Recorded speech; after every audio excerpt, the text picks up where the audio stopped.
egoizme hakimiyetin hakim olduğu enaniyet asrı demiş Allah dostları, enaniyet asrı. Böyle bir asırda Muhammed Bahuddin Nakşibendi Hazretleri'nin ortaya koyduğu o 4 esası bir hakkın ben icmalini arz ettim. Tafsili bir kitap muhtevasında.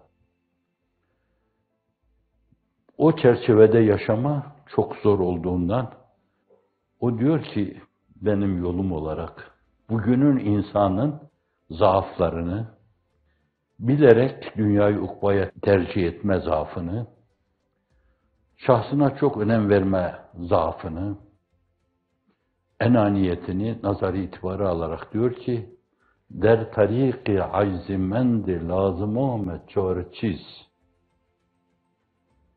Aczi mutlak, fakri mutlak, şevki mutlak, şükrü mutlak ey aziz.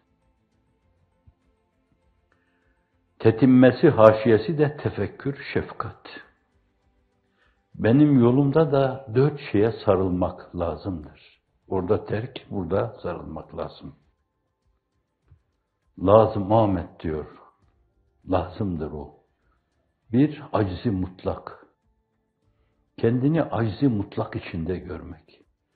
Sayine, cehdine, gayretine, onun kader risalesinde iradeye tanıdığı tarif çerçevesinde meyelanına, meyelandaki tasarrufuna terettüp eden ne kadar başarı ve muvaffakiyet varsa Allah Allah, benim gibi aciz, sinek, bir termit nasıl bu kubbeler yapılıyor böyle?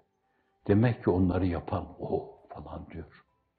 Eviriyor, çeviriyor, enenin boynunu kırıyor, elifiyle uğraşıyor, nunuyla uğraşıyor, ondan bir hüve çıkarıyor, hu diyor.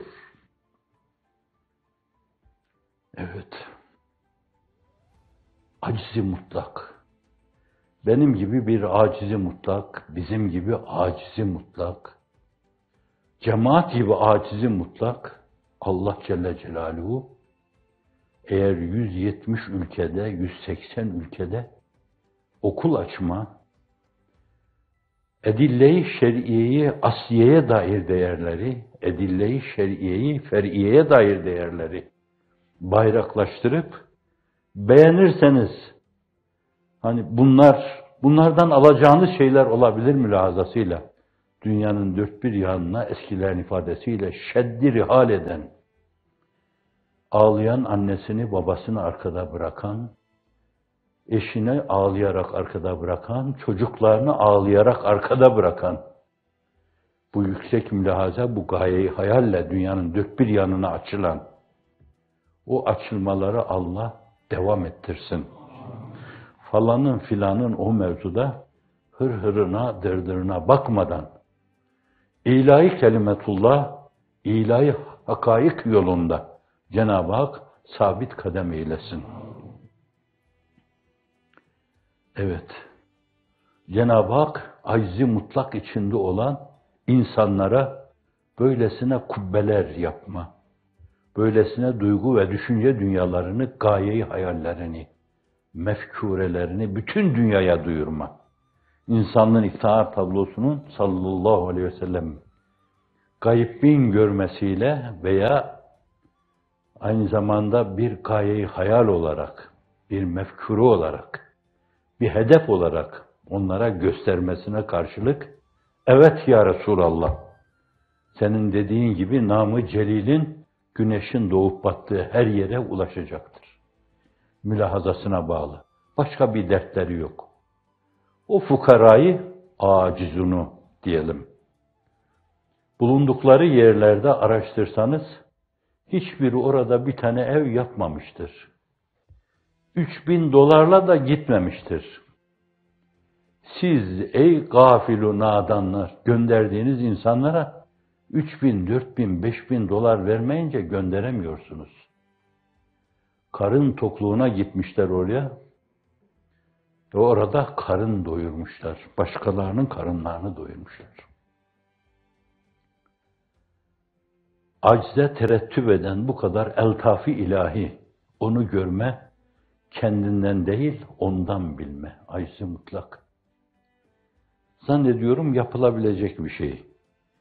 Terki dünyanın yerine koyun bunu. Dünya ve mafihayı bütün terk etme yerine aczinizi ortaya koyarak meyelandaki tasarruf, tesaviyüt tarafeinden ibaret olan bir hususta sadece kader denk deyip birini tercih ediyorsunuz.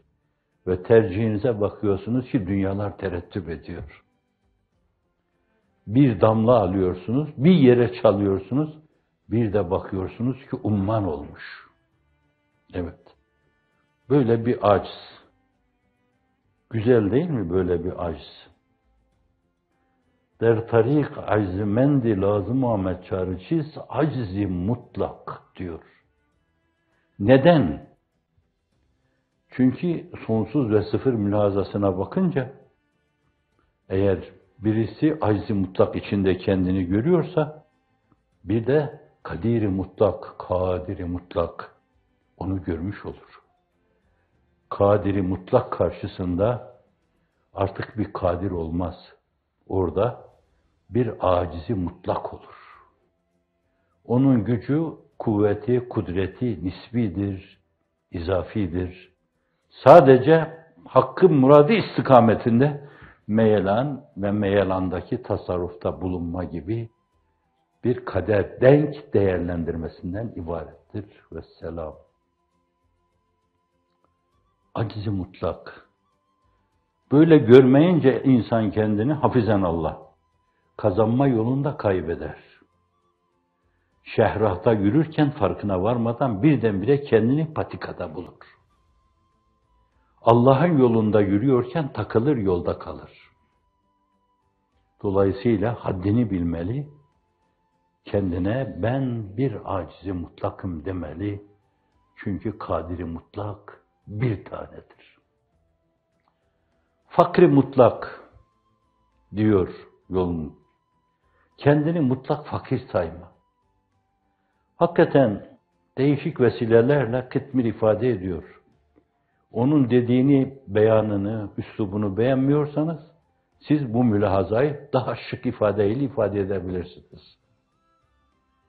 Allah Celle Celaluhu benden olan şeyleri, bana ait olan şeyleri şöyle kendi hayalinize bir tarafa bırakın da ben benim diye kendiniz adına bir tekmil verin bana dese nasıl bir tekmil verirsiniz? İşin altına hemen bir hiç imzasını atar mısınız, atmaz mısınız? Fakri mutlak. Var eden o, canlı eden o, insan eden o. Hele mazhariyetiniz olarak Müslüman eden o. Müslüman muhitte yaratan o. Hazreti Ruhu Seyyidül Enam'a ümmet eden o. Onun yolunda hizmete muvaffak kılan o. Sizi o yola irşad eden o. Bütün bunların hepsi ona ait. Ona ait olan şeyleri bir kenara koyduğunuz zaman siz kendi adınıza tekmil verecekseniz sıfır diyeceksiniz. Ben bir sıfırım. Fakri mutlak.